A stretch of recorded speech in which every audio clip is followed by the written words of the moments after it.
Welcome, welcome, welcome. It is the Countercultural Life Podcast. Me, this guy, Drew, and the dude, whether he wants to admit it or not, Noah, the best producer in all of planet Earth. We're figuring this podcast thing out as we go. So we are going to focus tonight on one of the four areas. Young Noah, who just said he is the most unhealthy dude that he knows in regards to the physical space. No, no, No, no, no, he's not the no. most I'm unhealthy not the dude. most unhealthy person Okay. I know. That's a little hyperbole. I just am definitely not healthy. Not healthy. You know why he's not healthy? Because as a 20 in your second decade of life, third decade, third decade, going in you're in your third decade. That's crazy, ain't it? A little bit. 0 to 10, Yeah. 10 to 20. Ooh, third decade of life. You don't think about that stuff. I don't care what anybody says. You just don't think about it. It's not, I don't know. Am I wrong? Do you ever think about health? I th I think I think about it. I eat fairly healthily. I think about what I eat and what I drink. So I think about it, and I'm a singer. So I have to think about it in regards to that kind of thing, like having to preserve my voice and Okay. stuff. So I think I'm gonna push back a little bit though. I feel like there's like a lot of people my age are like gym bros and protein maxing and like super healthy. I don't know. Maybe I think that's that the it might be a it's a generational little. I change. think millennials is who you're trying to go after right now. It's We can possible. unite. I That's what let me start from. the blind spot of this podcast is I'll us just start. making fun of millennials. Yeah, exactly. We unite as we make fun of millennials. Here's the thing. Let me use my example. I never considered. I think I grew up as an athlete, and I just ate what I wanted to. I remember I'm still jealous of the young me who could come home after just being out doing sports all day long, just running the streets, and I would literally come home and eat four sandwiches, two giant peanut butter and jelly sandwiches. I mean that were thick. I mean nasty thick. Like we're like the peanut butter and jelly is like a whole inch thick. Two of those, and then a turkey and cheese sandwich with lots of mayo. Two of those, and nothing, and eat it at 8 o'clock at night, and it would not even phase me. And as I went through my 20s, I just remember being military, and I would stay focused on trying to run because I had to stay healthy in the military, but I never thought about what I ate. I remember when Hardee's made the Philly cheesesteak cheeseburger. It was a cheeseburger with Philly cheesesteak on top of the cheeseburger. Mhm. And I was there. I went through a phase where I was probably eating three or four of those a week, like it wasn't nothing. But yeah, that was my one of my fat phases that I did get into in the military, and never really thought about it. And you go into your 30s, and you're like, I better start paying attention. I think this is really prevalent for me right now because I have a 27-year-old son that I'm trying to get focused on making him realize that he needs to start taking care of his body now. You have to start training yourself. I've started really thinking this mindset into. I want to discipline myself so that the future me thanks the present me, if that makes No, sense. I want that's really the good. future me to be like, dude, I want to make decisions today where the future me says, hey, man, thank you for making that decision. And because I've started to live by this over probably the last 10 years of my life, you're either start living a disciplined life now in regards to health and how you eat and just all aspects of health, or you'll be forced into it. Yeah. You will be forced into it because you'll get a test result that is not favorable. You'll get some diagnosis that's not favorable. Your health catches up with you. And I know that from experience and from seeing lots of friends that are around my age go through the same type of stuff. So, but you're the younger generation, I guess, Generation Z. is your generation, and so we'll just make fun of the millennials because they are not healthy, it seems. And I think my son is on the back end of the millennial There's generation. definitely like a health movement that that I think Mm, spans. It's kind of like probably like 16 to 35, maybe that range. That's like yeah, people. I think like hopping on trends, like protein being a trend and stuff like that. So I think I've seen that a lot, but I mean this generation, your generation is the lowest generation for alcohol consumption probably ever, I think, which is great because it's like the research is so in your face now that you can no longer say that, just a couple of drinks on the weekend, it's not going to bother me. No, long-term use of alcohol will hurt you in the long run.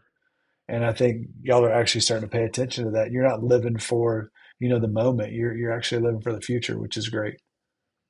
It's crazy. I feel like Alcohol is at its lowest. Now, is there a correlation between, yep, marijuana that's what and I was gonna CBDs say. being so prevalent That's now? what I was gonna say. I was like, and that's not me, but and smoking coming back a little bit. Gen Z is smoking. But I didn't know Oh that. yeah. I did It's not so know that. cool. It looks so cool. Which, interestingly enough, that's what they said in the 50s. That so it's like, are Trends these come back cyclical? Are around, these bro. cyclical trends? Yeah. That's I crazy. personally That is think it looks crazy. cool. If I had a odorless cigarette, I would smoke. That's so interesting, just because of the cool Just factor. because every once The in a cool. while, What's cool about it? Just being it just looks cool. Have you seen The Bear? Have you watched The Bear? yeah, Bro, yeah. when Carmi is smoking a cigarette, he looks so cool. I'm being for I real. never Okay, would I'm have. kind of joking about me, but genuinely, there is like a Gen Z casual smoking movement, and it also is very anti-vape, like because vaping isn't cool Mm, anymore. yeah, yeah. I can see it. I'm gonna start paying attention. I'm gonna start looking for the cool smokers now. I do. Yeah, the homeboy on the bear. Yeah, there was who's the comedian from way back? Andrew Dice Clay. Hmm. Andrew Dice Clay used to always be smoking a cigarette, and he was one of those dudes that would make it look cool and do all the tricks while he was smoking, blow the rings and all that stuff. Yeah, I went through my smoker phase. I think as a teenager, I went through my smoking was cool phase as a young military guy. It was the only way you could actually take a break sometimes. It was just to go take a smoke break. So Yeah. I never would have thought it was coming back though. Crazy. Cyclical trends. All right.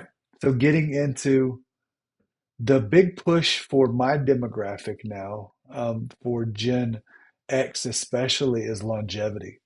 Longevity seems to be the huge trend that everybody's talking about. I wish I could, this is going to sound weird, but I wish I could take this podcast into the sauna at the gym sometimes, because the deepest conversations about health happen in the sauna consistently, consistently. So, and scantily clad dudes sitting around the sauna having conversations about health and longevity. We've said that multiple times. We're just like, man, we should bring a microphone in here and record this. But yeah, we'll talk a little bit about that today. This is not a Christian podcast, Really? but You've but never mentioned that before. there's a book. There's a book that I refer to a lot, and I'm just going to do a quick plug for the Bible. God's Word, not a Christian podcast. This book that was written High selling. a long time ago, over yeah, it's the best selling book. They say that. They say it's the best selling, number one selling book in the world ever. Um, Most read book in the world ever. Interestingly enough, if you start digging into the things that come out in the Bible, there's stuff that you're like, okay, that's weird that they said that. So there's this interaction in Joshua, in the book of Joshua, where Caleb, just to give a little bit of the backstory, Caleb and Joshua, ride or die homies. They're doing a lot of damage. They're going and fighting battles and stuff together. And Caleb has been this very vocal, very in your face leader with Joshua. He was his ride or die. They had that relationship for a long time. So anyway, they're distributing up the land. So they're determining where Caleb's land is going to go. Caleb makes this comment, And I'm like, man, that is a gangster comment.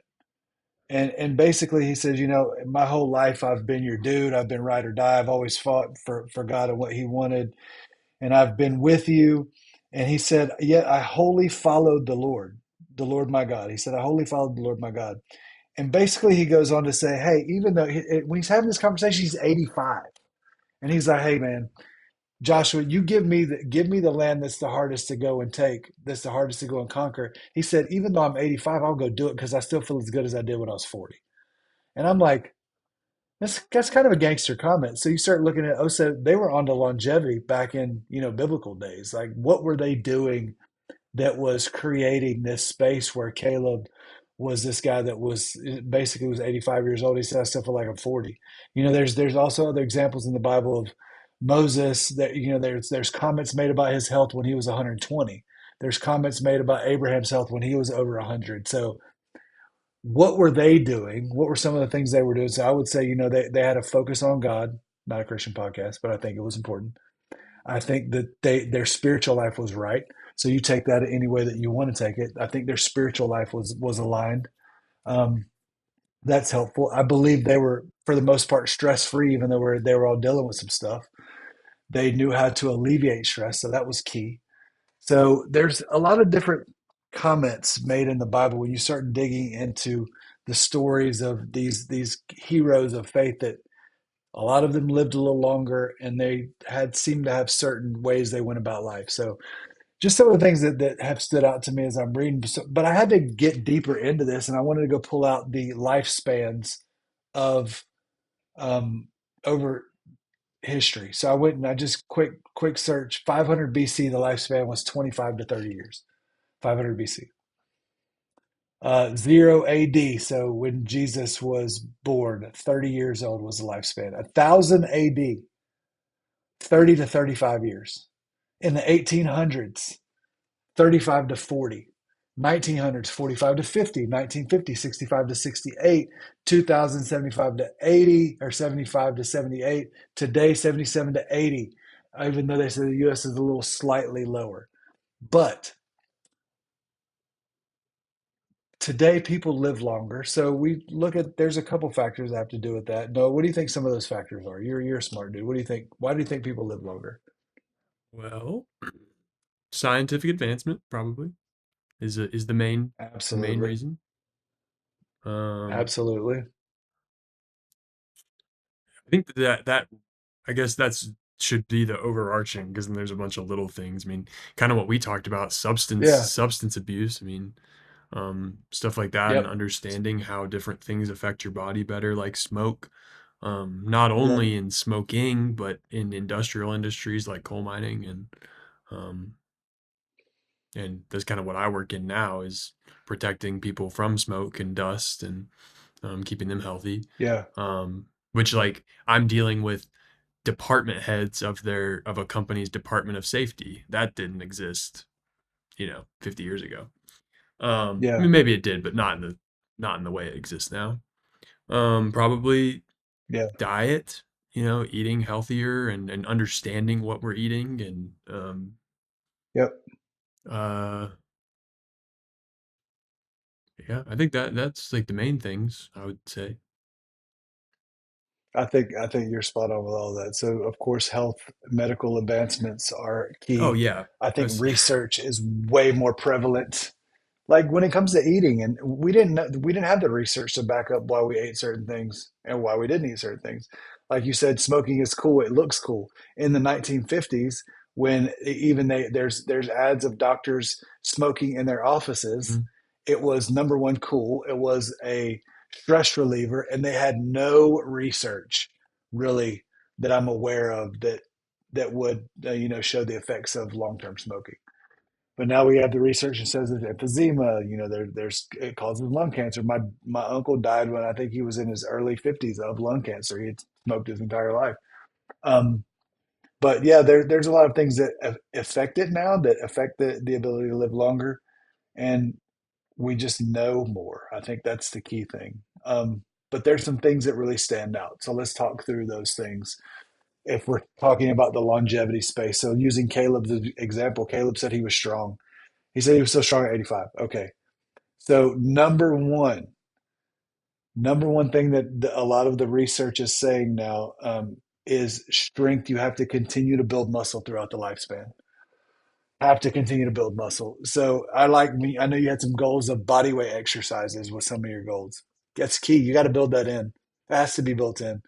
Push ups, sit ups, squats, whatever you do. If you don't go to the gym, if you're not a gym bro, if you're not eating protein and taking creatine all the time, although the research there's a lot of research concerning creatine and longevity now.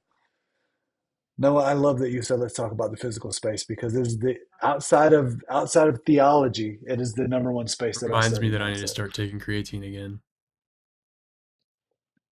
So, just on that, creatine, there's a lot of research coming out. Dr. Rhonda Patrick, Andrew Huberman, um, what's another one? If another one comes to mind, I'll think about it. Dr. Berg, big YouTube guy. All of these people are saying, based off of studies that are coming out now, that creatine not only is for the gym bros to build muscle, but now there's a large population of 50 plus people that are taking it for cognitive support. Wow. Not only that, sleep benefits of creatine, which I will in the next week or so. I got one more talk with a doctor. I got some blood work coming back. I've been really paying attention to my blood work. Shout out to getting blood work. That's another thing we'll talk about.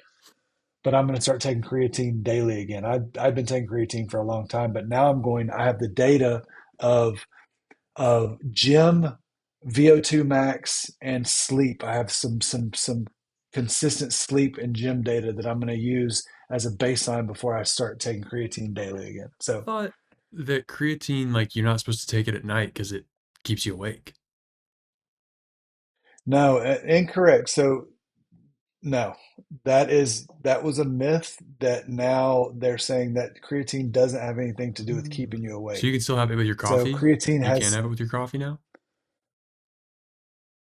you can have yeah you can still you can mix your creatine in anything, but if you take it. I've never had any effects from creatine taken, and I'd take my last dose of creatine at 4 o'clock before I stopped. I never had any sleep issues. That's cool. So creatine needs to be a supplement that people start taking now. There's a lot of research coming out that's saying, it is very beneficial. So not just for the gym bros anymore. Lot of research to back up, it assists with muscle, with increasing muscle size and growth, and not really that, just your ability to work out longer. That's basically what creatine has always done for me. Now, I can't say who, but when we would go to, because he might watch this podcast or listen to it, we would go to the desert on a deployment in the military, and people would literally use that 4 to 6 month time frame to try to get jacked. Well, I had a friend that thought all you had to do is take creatine and you would get jacked. Mm. So he was loading down with creatine, not real, and he was gaining weight and no muscle because creatine retains water.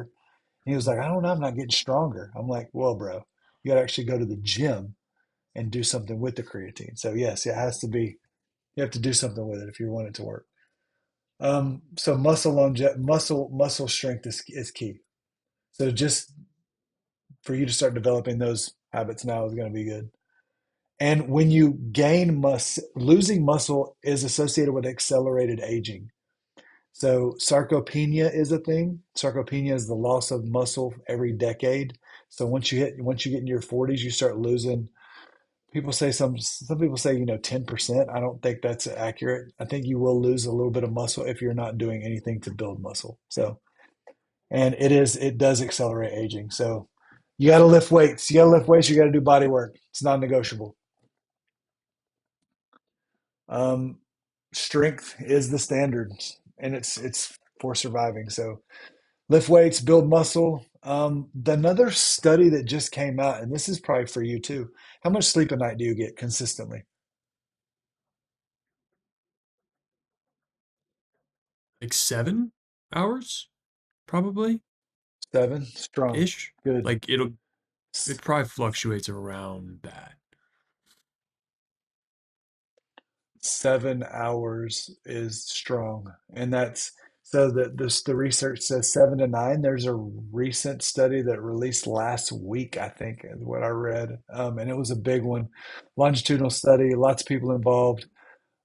That lower sleep was associated with higher risk of cardiovascular incidents. It was just as bad. So 6 or less hours of sleep a night was shown to be as bad as smoking and bad diet. Together? I'm like, Wow. man,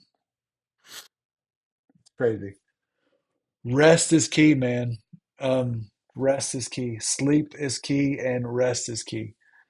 Interesting study about the green or the blue zones, which I've shared this. I might have shared this before. So the blue zones are areas of the world where people there's a higher number of centarians and centarians, 100 people that live up to 100 and Hmm. above. Centenarians, good grief, that's what it is.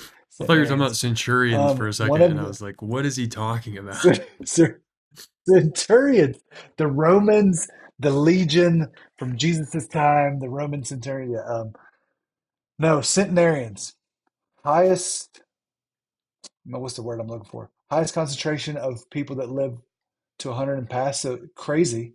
Loma Linda, California, is the only one in the United States. Who lives in Loma Linda? $100 million question. What here? Let me make it easier. What church denomination lives in Loma Linda, California? No. Seventh Day Adventist. Uh, Oh, so check this out. Crazy, crazy stat. mhm. Seventh Day Adventists, they're the ones that believe they actually take a Sabbath. So the Sabbath is they actually fully rest and shut off for one of the 7 days per week. So 6 days they work, one day they legit rest. Correlation to higher lifespan based off of that day of rest that they're taking. They have a longer overall lifespan, and it correlates to when you do the year breakdown, however many years they have practiced their day of Sabbath correlates to the length of lifespan. It's crazy. So rest is important. I see you yawning. You might need some rest. We'll make sure you get some Oh, rest. You better get nice. some rest because your life's going to get crazier. Um, yeah. So definitely higher I was gonna say though, I have a. lifespan. This is not to derail a little bit, but do you think that the this might derail it a little bit actually, because I'm gonna rephrase my question. Do you think that it I'm is ready. that longevity, just longevity for longevity's sake, is the goal, or is it being able to experience life better?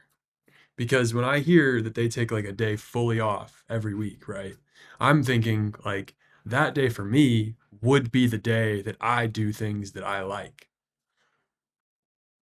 Like I 6 of my days are full of stuff. Like I only have one day to do anything that I really want to do.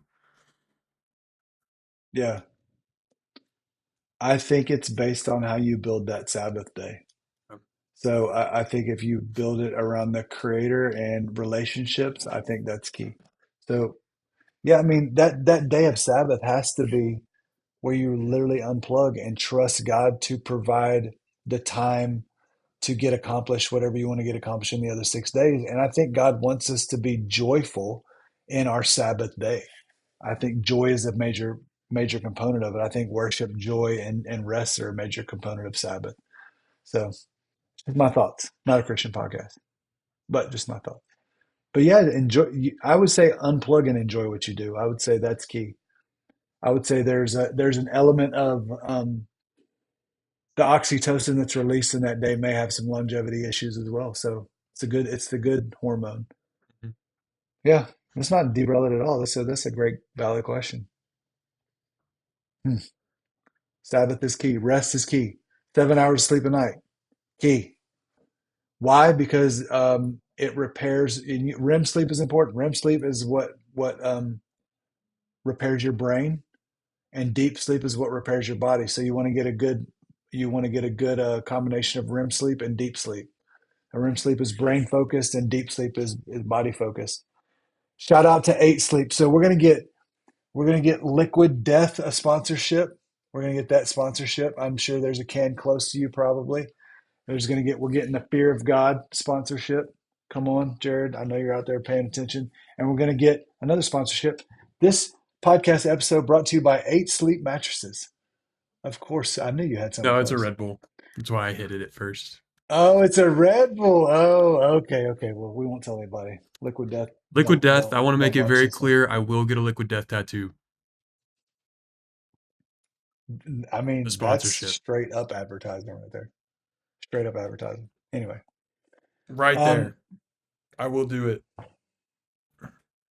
right there on the chest, Yep. on the pec, Yep.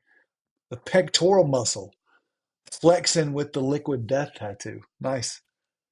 Uh, last thing, because we want to keep these shorter. So here we go, 25 minutes in already, already. They do not know. So They do let's talk not know about that we this want to keep this sponsorship. shorter. It is a 40-minute episode every Okay, week. so The original goal of this podcast was every week. 25 minutes weekly, and now we are 40 minutes bi-weekly. It's amazing. It's how it changes. It's just, I mean, people are tuning in. So I got asked the other day if when's the next It's podcast good. releasing. It's So good. keep them going. So let's shut it down. Well, we can shut it down right here and we can follow up with another episode. So sleep space, muscle is important. You gotta get that. Gotta get that. Gotta build muscle. Take creatine. Look, shout out to all of the podcasts that I'm listening to and watching. I hope you'll not just take this one, but go listen to other ones as well. Because if you really if you really want to live this life out fully, you've got to become a student of you. You've got to know what gives you energy. You've got to know what gives you mental capacity. You've got to learn that. I mean, you've got to learn what diet works best for you. I love comfort food, but it does not make me feel good. So, and also it slows my cognitive ability down. I've seen that certain foods do that now. Anyway, back to sleep. Shout out Eight Sleep. Eight Sleep mattress has been life changing for me. I got the Helix mattress and the Eight Sleep mattress cover, and the Eight Sleep cools your bed and heats it, and I have the data now because I track everything. I track my sleep. I have the data that will point to I get deeper REM sleep and deeper overall sleep, and my recovery is better because I sleep in a colder state. So I lower the temperature on the mattress to go lower when I'm sleeping, and I heat it up when I wake up, and it has been a game changer. So more energy, more mental capacity,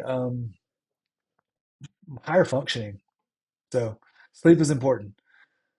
So the takeaway for this episode: lift heavy weights or do body work. Take creatine. Um, Protein is good. We'll talk about that in another episode. And get your sleep. Get your sleep right.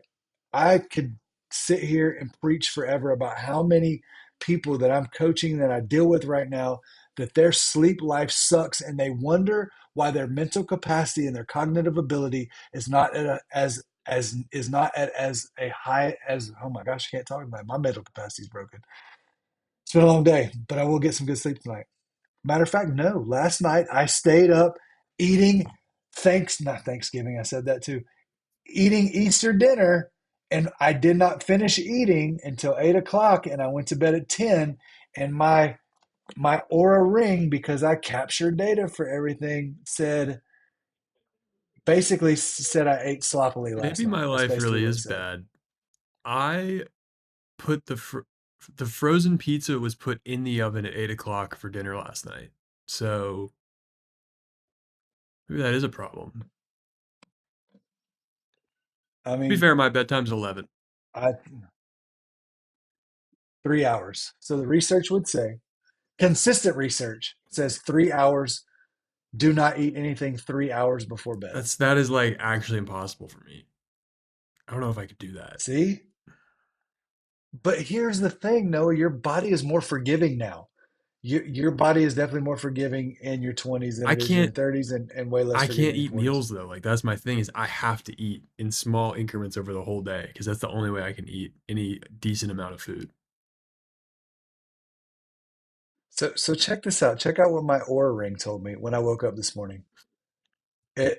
I had a low score, and it said, seriously, this is what it says. Was it something you ate? That's Looks like crazy. your heart rate lowered late last night. Could it be that your digestive system was in overdrive?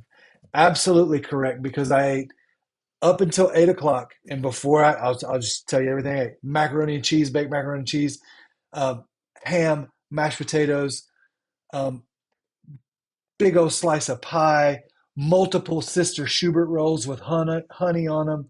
So yes, and I paid for it because I didn't sleep well, which leads me to less cognitive ability right now, not being able to form sentences correctly. So there we go. Yeah, your body's more forgiving right now than it will be later. So Believe you. the more you start thinking about this stuff and trying to get it right now, the better it's going to be. All right. Countercultural Life podcast in the physical space. Remember, you got to be spiritually sound, emotionally sound, mentally sound, and physically sound. If you really want to live life to the full, live it in that wholeness aspect. You got to get those spaces right. So we're always going to talk about it. We're going to bring them into play. No, I'm going to be somewhat jealous of young Noah as he can eat pizza at 11:30 and go to bed at 12 is ridiculous. But anyway, I will enjoy watching you and for those of you that don't know, Noah is not overweight in the slightest, and probably eats, I'm underweight I would say, underweight, and technically. eats late at night. Do you eat sweets? No, not really. I'm not a sugar guy very much. I like chocolate Oh well, milk. I'm a liquid guy. That's the problem. I like drinks.